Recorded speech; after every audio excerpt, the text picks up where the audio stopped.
Selamat datang di Sugor Macro Update. Federal Reserve memangkas Fed Fund Rate sebesar 25 basis point Jumat kemarin, melanjutkan tren pemangkasan suku bunga yang sudah diekspektasikan secara konsensus. Hal ini memberikan angin segar untuk pasar keuangan di Amerika Serikat dan Indonesia setelah yield US Treasury menanjak selama beberapa hari terakhir karena sentimen akan penundaan pemangkasan suku bunga oleh The Fed dan defisit fiskal di masa pemerintahan Donald Trump. Terlihat ini akan memberikan ruang penguatan untuk rupiah bergerak di bawah 15.700 untuk pekan ini, serta penurunan imbal hasil US Treasury ke bawah 4,3%.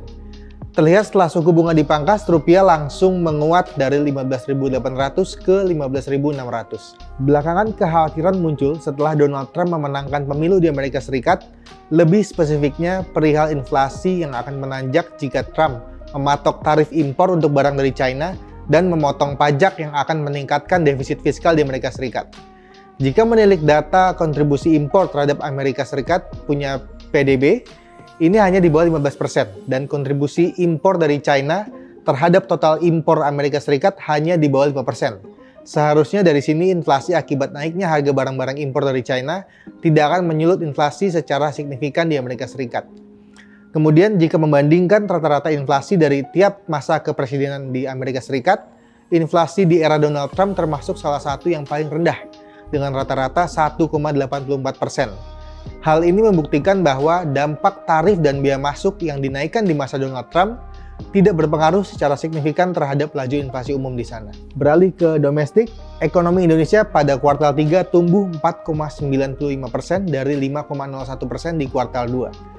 Pertumbuhan yang lebih rendah ini didorong oleh pertumbuhan konsumsi rumah tangga yang juga tumbuh lebih rendah dari 4,93% ke 4,91%.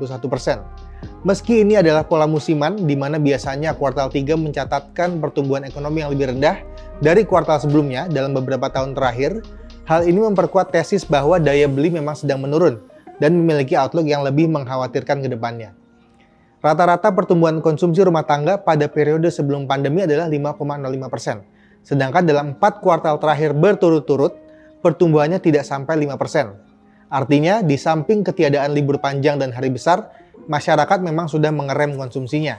Jadi, pertumbuhan ini hanya ditopang oleh belanja bansos yang dilakukan oleh pemerintah, yang bahkan berdasarkan data dari Kementerian Keuangan, realisasi sampai Agustus 2024 terkontraksi 1,36% secara year on year. Diproyeksikan jika stimulus moneter dan fiskal tidak digenjot ke depannya, pertumbuhan ekonomi Indonesia dapat melambat ke bawah 5% pada kuartal 4 nanti.